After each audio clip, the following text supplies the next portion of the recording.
Let's talk Kratos. I think a go-to character for a lot of people playing PlayStation All-Stars for the first time. Kratos from the God of War series has a very strong offensive style in his game. He's really good at dealing with crowds in front and behind to the sides. He's got those wide arcs. Now we have a 2D perspective, so the way that we sort of recreated this sensation of his sort of can deal with all things at all ranges, we gave him sort of a greater than average sort of range that he's able to affect with his chain. So we don't consider Kratos a short-range character. He's more probably accurately described as a mid-range character because those blades of chaos can travel so far, further than the average guy who's just dealing with punches and kicks. Kratos, I think one of the things I noticed is he's really good at getting in. He's really good at harassing people. Yeah, once Kratos gets to that mid-range, he does have a really wide arsenal, and the combat grapple it has some interesting properties to it, because not only can it be used to getting close to an opponent, but it can also be used to sort of change places and get to where your opponent just was and send your opponent flying. Luckily for him, he's got some great aerial attacks, and one of my favorite is the Barbarian Hammer. On the ground,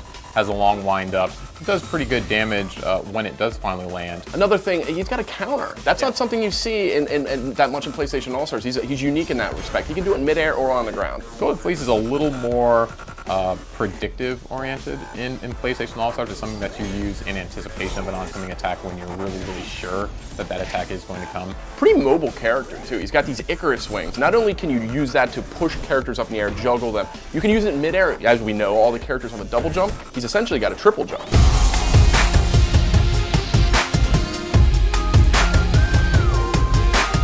Let's talk about Kratos' supers, because he's got some really unique ways to score points. It does have a bit of wind up on it, so it's not something that you want to fire out necessarily when you're in the combat ball, but if you're just outside of the combat ball and you can get those guys distracted, it's a really good move to capitalize. His level 2 super is much more vertically oriented. One of the few I've seen in PlayStation All-Stars that has this vertical area of effect. By surprise, when you're 3 platforms underneath them, you fire off this level 2 and you catch them all the way at the top. It's a great super in that situation. But that level 3, for me, that is worth investing in. Really hard to get away. You can maybe get away on the first attack. You're not going to get away from that second attack.